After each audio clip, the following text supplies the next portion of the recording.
Good afternoon. It is a pleasure and really exciting to be here with you today. And we would like to both thank and congratulate the organizers for their very smooth running of this event so far.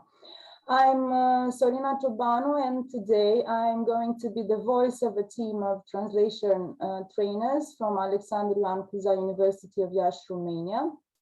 My colleagues, Professor Rodica, DIMITRIU, Oana, COGEANU-HARAGA, and Teodora GHIVIRIGA are also present today, but they have graciously let me speak on their behalf, and I hope they won't regret it.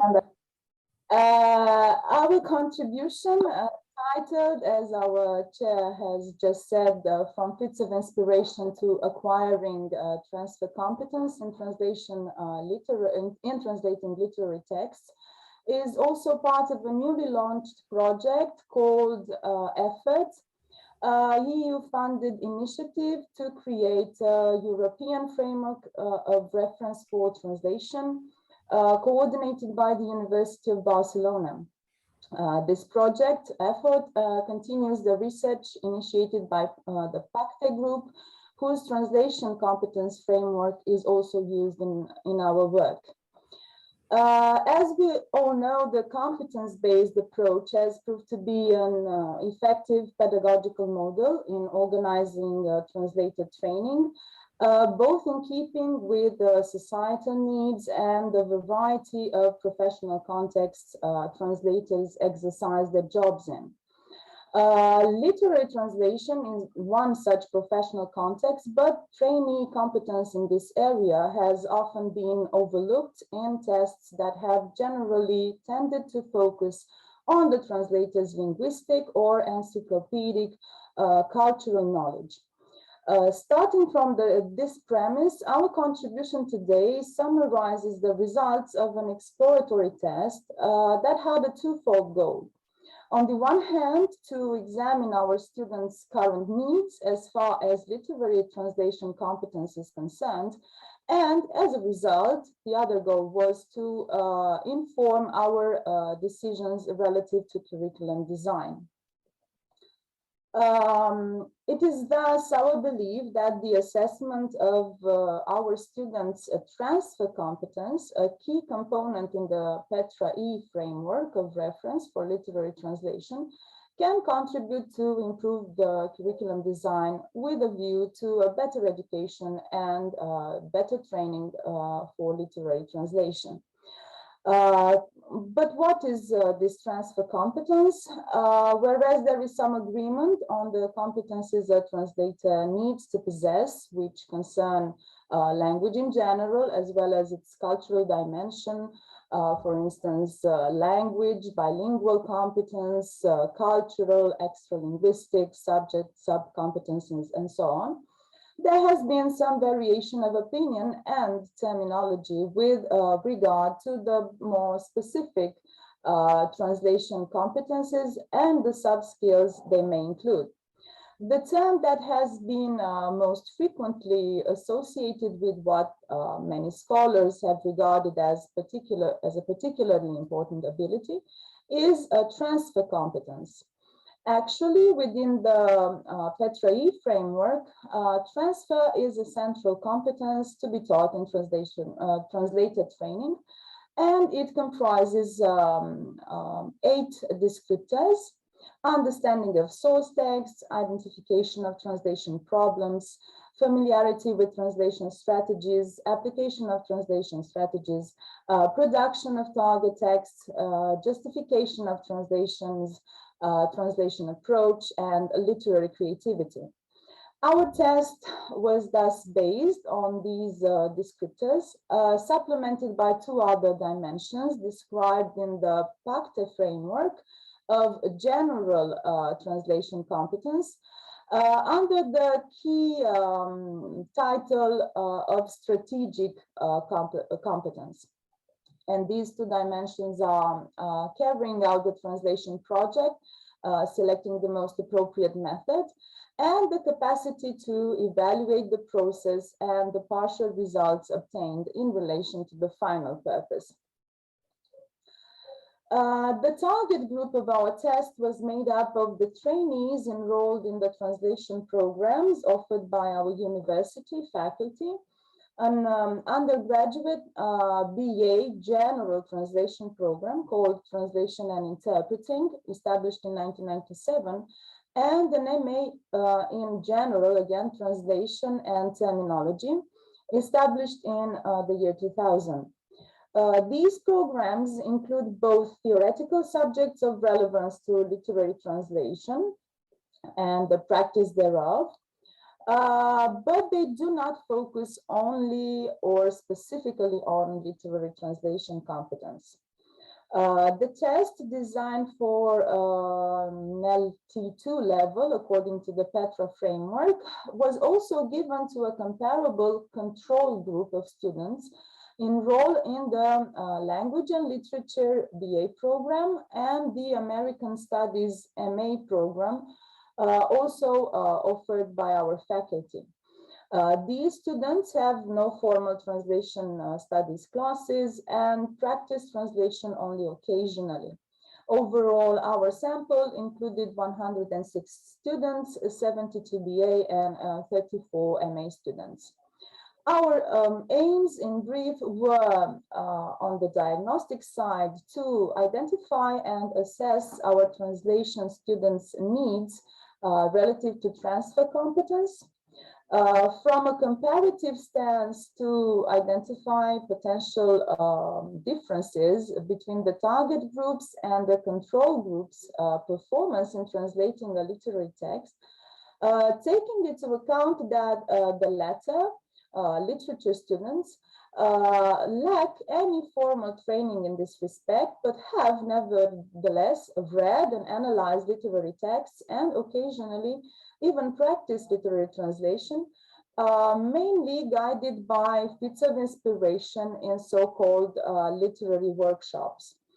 From a curricular perspective, and in the light of the analysis of test results, another goal was to find out whether the current curricula need to be improved and in what ways.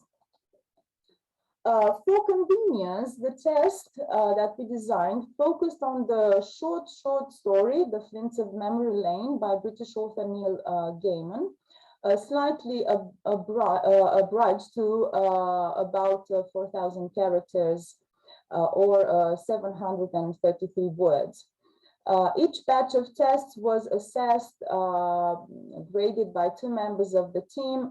Consultation during the process was reduced to a minimum to avoid grading by consensus. Possible external factors to alter the results were minimized, and the test was applied during online courses, keeping setting, instructions, the time for completion, and the format identical for all groups. The test consisted of 11 items grouped in 8 sections or modules, focusing on various sub-competencies or descriptors as shown in the table here. Module 1 focused on the testees' understanding of the source text, with item 1 assessing general comprehension and ability to identify primary ideas, and item 2 the capacity to creatively and critically interpret the source text. Module 2 approach to transfer sub-competencies. Item 1 addressed the PACTE descriptor for the strategic competence to plan the process and carry out the translation project, selecting the most appropriate method. While item 2 here asks the testees to identify and classify possible sources of difficulty or problems in translation.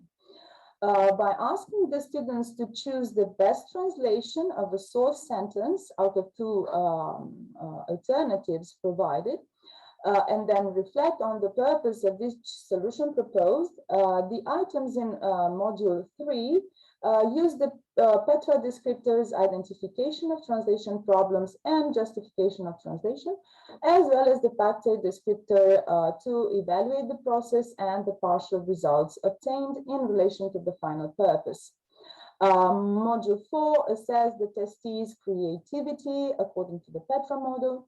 Item 1 consisted of the task of producing 2 versions of the same source text unit and expressing preference for one, while item 2 required the testees to name and explain the strategy they had used in what they considered their best solution.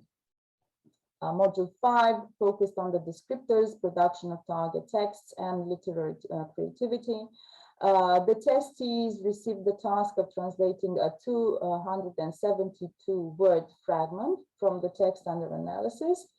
Module 6 required the students to translate the short story title and explain their solution, and thus address the Petra descriptors literary creativity and justification of translation.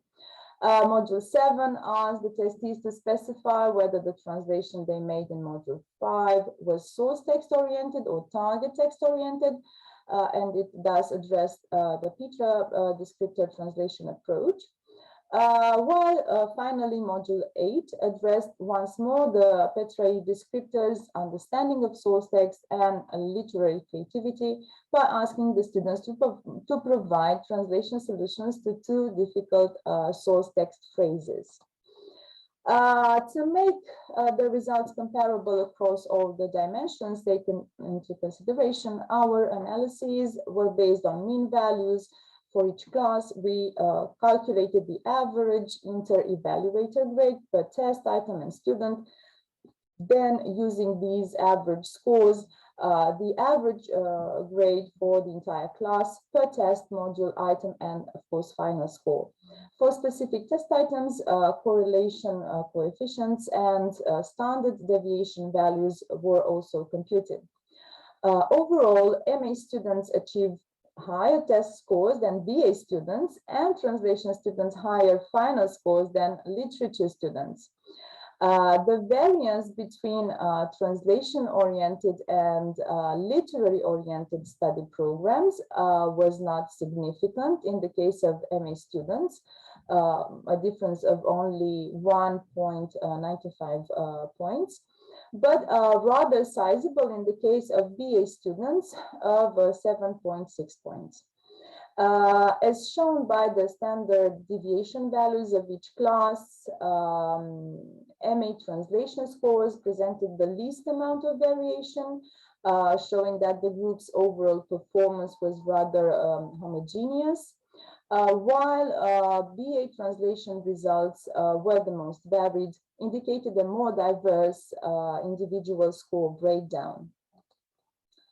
However, the results were also analyzed so as to assess whether any correlation existed between the scores obtained in the items relating to the following types of competence: understanding of source text, translation meta-competence, and translation production per se.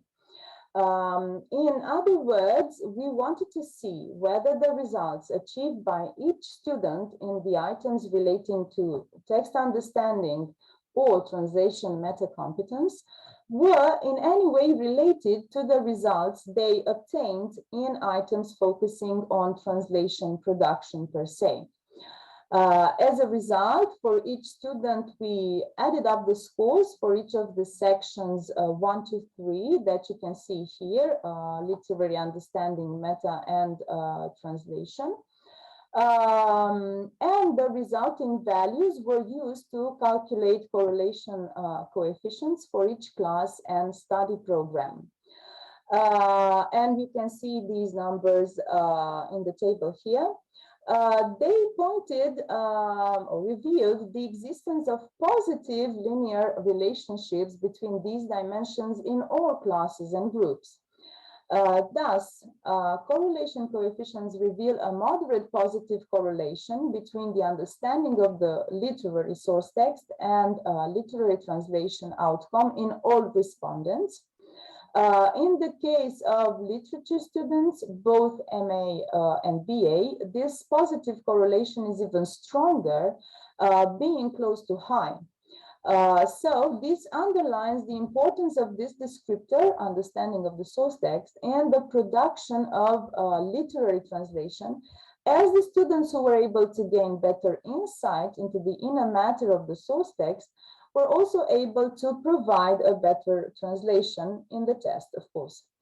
On the other hand, the correlation between translation meta-competence, so all the items that referred to a reflection on the process or the product of translation. So the correlation between translation meta-competence and literary translation outcome spans from very weak in the case of literature BA students and translation MA students, to weak positive in the case of literature students taken together as a composite group, and moderate positive in the case of, for instance, translation students as a group taken together, both MA and BA. In other words, a linear relationship links meta-competence results to translation outcome in the group of translation trainees taken together. And this means that the better the meta-competence, the better the quality of translation products, whereas this relationship is less consistent or not consistent at all in the case of literature students as a composite group, which was, of course, to be expected in some ways. Overall, test results have confirmed thus the efficacy of translation training because by consistently achieving higher scores than their peers in the final test scores, as well as in the test items focusing on meta-competence, shown in green in the table here, translation students seem to be able to reflect better on the translation process and product.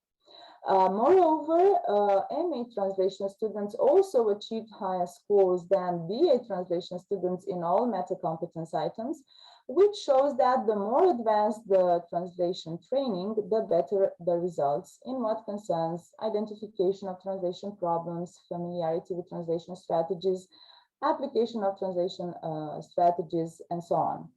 However, a problematic area highlighted by the test was our trainees' relative lack of awareness of the importance of translation instructions or the translation brief, something that we tested in item or in module 2, item 1. Although they provided better answers than their literature peers in this task, they did not manage to score higher than the 50th percentile of the total number of points allotted to this item. The test has also highlighted that when it comes to those aspects of literary translation covered by descriptors such as understanding of source text, production of target text, and literary creativity, average final scores per study program were close and require a more refined analysis per item. Thus, in Module 1, for text comprehension and interpretation, BA translation students scored better than their peers, but MA translation students scored less than their American Studies MA peers. MA translation students tied with their peers in the fragment translation task and provided less inspired solutions for the translation of the short story title asked for in Module 6. Both BA and MA translation trainees scored lower than their peers in Module 8, which required them to translate two difficult phrase terms from the text. Okay, so what does this mean for our curricula? The test, we think, has showed that some of the PETRA-E descriptors supplemented by the two PACTE dimensions that we took into account appear to be covered well in the training of translation students, while for others there is still room for improvement. The performance of our BA translation students in this test shows a need to ameliorate the application of theoretical knowledge and to better match meta-competence with translation skills. There is also a significant room to work on the understanding and the production of target literary texts.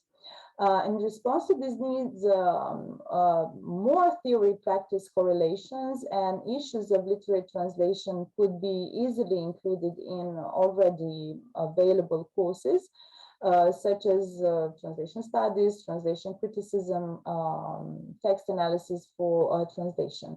More importantly, a semester-long practical course, a lab in literary translation should be provided within the existing specialized translation labs series that we already offer to our translation trainees. At MA level, the existing course in literary translation might be redesigned considering all transfer sub-competencies according to the PACTE framework. The test results of our translation MA students show room for refinement in what concerns literary creativity and the production of target texts, and also suggest a need to develop their capacity to plan a translation according to instructions, especially with a view to a professional career in the field. To this end, in addition to potentially a stronger focus on literary translation within the courses already provided in the curriculum, such as translation and culture or translation evaluation, MA students could be tasked under their practicum with a literary translation to be completed as a group project from commission to publication. When compared across programs, the results of our students call for developing new courses and extracurricular activities in order to better familiarize translation trainees with literary texts and the conventions of literary translation, as well as to attract talent from all programs. Thus, an optional course in literary translation could be offered to all BA students, not only to translation trainees. An MA course on literature in translation could be designed to provide students with a more comprehensive understanding of literary source and target text relations. Last but not least, a course in creative writing could prove beneficial to both BA and MA students and could help them develop their text comprehension and production skills so that bits of inspiration are not lost but gained in translation training. Using the Petra framework to design a test in order to assess our students' transfer competence has thus proved productive. It has highlighted student needs and subsequently pointed to areas where translation curriculum can be redesigned in order to cover all sub-competencies in literary translation. As talent and hard work go hand in hand, students can and should be endowed with the competence and experience to approach literary texts in an inspired and knowledgeable way as well. Largely exploratory and diagnostic in nature, our test may be designed as a two-phase before and after assessment in the future, including a larger sample of students and maybe better controlled conditions during face-to-face classes. Thank you very much. This was our presentation. Any questions? I'm on mute. Okay, I'm not on mute anymore. Thank you. What a wonderfully rich study, and I love the way you were able to draw out such fine-grained conclusions. There's been some discussion already in the chat from those for those who perhaps have not been able to access the chat. Anna Stroh asked how much of the results, particularly for modules 6 and 8, do you think can be explained by literature students having read more literature and having a broader familiarity with different varieties of literature and more texts? And so a number of the study's co-authors have responded in the chat already. Oana said much. That's why we suggest increasing exposure of translation students to literary studies and creative writing. And Teodora has responded that as a piece of anecdotal information, the highest score came from a student with a BA in translation and in the second year in the MA American Studies. Anna responds, but neither of those things is quite the same as just reading a lot of literature, essentially to have a broader repertoire. Thank you to those who've been discussing already online. Can I open up, perhaps there's time for another question, if there is one, from those in the room or again from online. Françoise. Okay, yes, Françoise, I think I can. That was a, okay, thank you. Thank you. Thank you, Sorina. Are there any other questions around this study? Are you planning a publication, or is this already published? We plan to publish our research. We haven't published it yet. Okay, good, because there's such a lot. I mean, it was such a comprehensive study. It's really quite, the results are really quite significant, I think, and it's great to see the framework being used in such a subtle way. Thank you very much. We found it very useful as well, so thank you. Okay, well, in that case, I think there are no hands up in the room here. There are no further comments online, I think. So let's thank once again our colleagues from Iasi for a super study and a great way to start off this thread. Thank you very much.